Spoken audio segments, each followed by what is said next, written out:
and stones at the police as tires were set on fire on the street of Woji to protest the death of Nyebuchi Eze, whose body was recovered yesterday after days of disappearance from the custody of the officer in charge of surveillance. It was gathered that OC surveillance was invited by a tenant whose landlord, the late Nyebuchi, had thrown his belongings out of his home following a dispute. The landlord disappeared afterwards. It took the intervention of the Woji Council or chiefs to draw police attention to the situation and demand that the police officer reveal where he had hidden the body, as Nyebuchi was last seen in his police van. The officer and the tenant were taken into custody afterwards. A protest started on Saturday to demand Nyebuchi's body as youth went on rampage, blocking the road, damaging some shops and looting. Yesterday, in the company of 4 Woji chiefs and the family of the late Nyebuchi, the police recovered Nyebuchi's body from an uncompleted building in Chukwuchu, Eche, miles away from the police division that arrested him. Scores of angry youths blocked the road in Woji area afterward.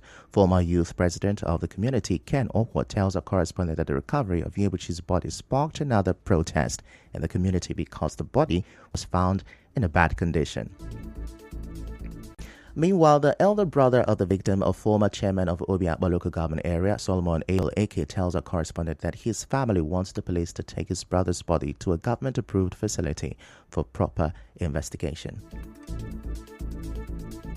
The officers in charge of the investigation of the murder of my younger brother, they went on the spot assessment at the scene, and then from there, they recovered for certain days, some clothes of the disease, and then they carried the suspect to where they say is the mortuary in the Eche local government. And they saw the body there, it's bruises all over. So what we are calling on the police is to do the needful by taking the cops away to the government to organize more for proper preparation and then for continuous investigation. Mr. Abel also appealed to the youth in Woji community not to take laws into their own hands. The youths are not happy. They're hearing all because the people that went there to the community and my family people and all that, and when they came back, they got angry and started taking again, which I have been warning them. Nobody should take law into his hand. Nobody should demonstrate violently and disrupt activities in the community. I'm not in support of that. I want a peaceful environment so that all hands on deck, the police will do their job. With family members who are concerned and the community at large. Also, we are paid by what happened. It's not accepted anywhere at all, and we will not let it go like that. Earlier, the paramount ruler of the community, Eze Emeka Ihon, told our correspondent that the body had head, jaw, and other injuries, showing that he was beaten before his death. He, however, called on the youth of the community to maintain peace, saying justice would be served. The chiefs who represented the entire community of Woji, they saw the corpse was kept alongside some other corpse. In an uncompleted building, he had an injury on the head by the side of his jaw, and they also have another injury by somewhere between the heart and the tummy. That one is almost invisible, and then they kept it there and covered with cloth. The case is currently before the State Criminal Investigation Department. The police have not officially spoken on this. Moving on, embattled lawmaker Edison Ehe says the alleged invasion of his residence by policemen is linked to the political crisis in Rivers State. Mr. Ehe, who was removed as leader of the House by some lawmakers on October 30th, stated this while addressing newsmen in Port Harcourt over the said invasion. He says he will remain focused and fearless in his support for Rivers State Governor Siminalayi Fubara. I stand with the governor of Rivers State, Sir Siminalayi Fubara, voted in by Rivers people and representing the welfare of Rivers people. Nothing, no threat, no intimidation, no allegation now or in the future will stop or deter my position. The lawmaker, who has since announced himself as Speaker, said he and his family have been under threat and false allegations have suddenly started springing up against him and some of his supporters. I am not afraid of death. If it is sacrificing my life that will give victory to Rivers State, then I am ready to do that. The only regret I will have is that my young wife and 2 little children, but life must go on, and I am sure God will see them through. The lawmaker who represents Ahoda East Constituency 2 at the River State House of Assembly said his wife and 2 children are still in shock over the attempt by the armed men to gain entrance into his residence on Sunday night. He said the officers ran away when they discovered they were being recorded. Last night I was home with my family when we were alerted by my security officers that some bands have just arrived at the gate and making efforts to break into my house.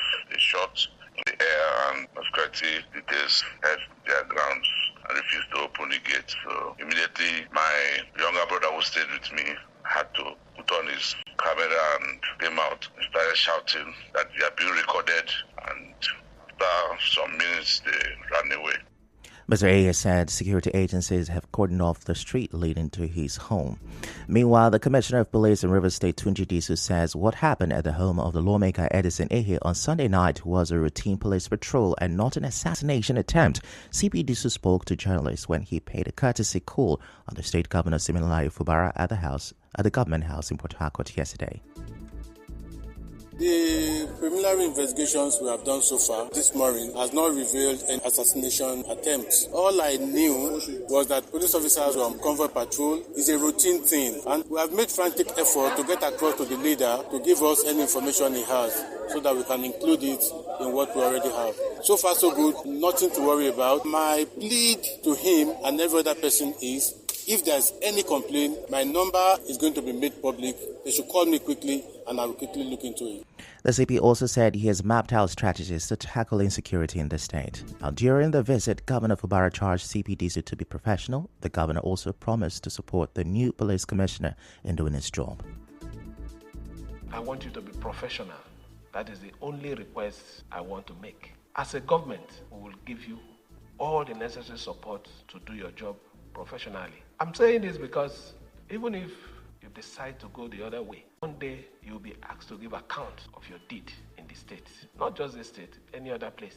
So I advise you, as a gentleman, a professional, a Jido man, use all these things, help us to solve our problem. On our part, we'll give you the necessary support. Still to come, CBN postpones MPC meeting again amid jumpy inflation. Stay with us.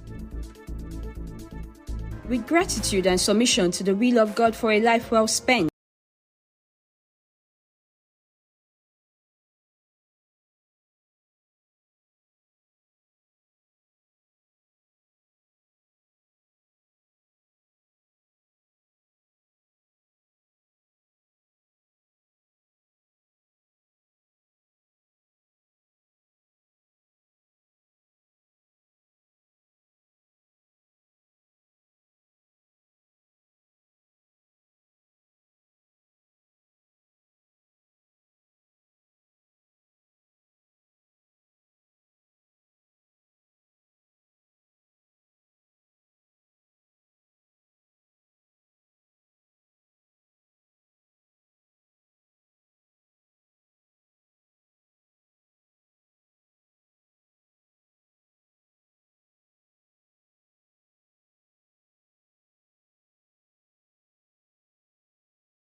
Ezohapara IV, Chike Nwoluwodu, says he has declared null and void the chieftaincy coronation conferred on the River State representative of the Board of Niger Delta Development Commission, NDDC, Tony Okocha, last Sunday for not following Apara traditional processes. As Nwoluwodu said, he alone reserves the sole right to coronate chiefs in Apara Kingdom. What was purportedly done at Rumigbo Civic Center, where one Billy Ohwanda and one Stanley Amehule, in conjunction with one Roland Amehule, conferred a chieftaincy title on Tony Okocha. Whatever they did, I pronounce it null and void. Anything that concerns conferment of chieftaincy in Rumigbo constitutionally is the sole function of myself, the Eze of Apara Kingdom. While speaking on the consequences of the action, the monarch also withdrew the chieftaincy conferred on Bright Amehule. The consequence of what they did is very great. In 2017 or thereabout, I conferred on Bright Amehule the honorary chieftaincy title of DK Oha of Apara, since he have failed in your covenant with the people of making peace and progress in this clan. In consultation with my Council of Chiefs, I hereby withdraw the honorary chieftaincy title I conferred on Bright Amehule. The chairman of Obiakpo local government area, George Alriolo, says his administration will continue to deliver on people-oriented projects that would have a direct impact on the livelihood of the people. Mr. Alriolo said this while presenting 3 500 kVA generating plants to the Rumoba, Oginiba and Eneka communities at the council secretariat in Rumodumaya yesterday. Government is all about the people, whether at local government level, at state level, at federal level. It's all about the people. If you look at your constitution and what it provides in terms of governance, you know it's all about the people. So anything short of that is not government, it's not governance. And that is what has informed us to do our little best to change the narrative. Because earlier before now, a lot of people thought that nothing good can come out of the local government administration. But to God be the glory, we have come this time around to change that narrative. On behalf of the communities, Innocent Iwe thanked the chairman for his generosity and continuous support for the communities. We say thank you for fulfilling your promise, and we know you. You know what you've been doing. God in heaven, whom we have been proclaiming here, will continue to enrich you in wisdom, continue to enrich you with strength. I am telling you, you're going to go places. Chairmanship of local government will not be a stoppage. You will go beyond it in the name of Jesus. Moving on, the United Mission for Rural and Urban African Empowerment says it will implement the Agricultural Community Support Program in Ogoni, River State, to achieve food security amidst the economic situation in Nigeria. The national coordinator of the organization and president of the Ogoni Liberation Initiative, Douglas Fabeke, said this after a workshop in Abuja yesterday. He said the planned agricultural program will tackle the lack of access to modern farming technologies experienced by the poorest smallholders in remote villages. He said the initiative will also carry out a campaign on educational revolution in Ogoni, Andoni, and some other parts of River State where children have been denied access to both primary and secondary education. Dr. Fabeke urged Governor Siminalayi Fubara to prioritize education, agriculture, and security as they will create jobs and attract investors to the state. He further said the organization's upcoming Global Leadership Conference next month will offer solutions to addressing key challenges.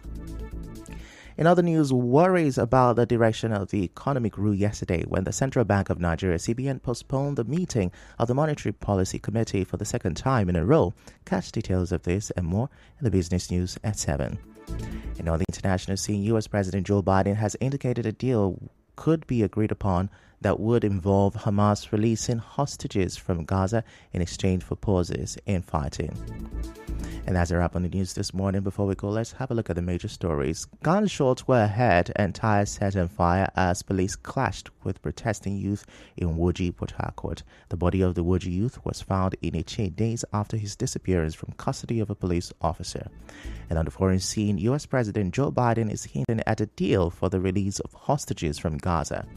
The news was edited by Choma Ezenwafa. To reach the news team, send an SMS or WhatsApp to 0808-721-7215. I'm Ifechuku Moyeli. Many thanks for listening.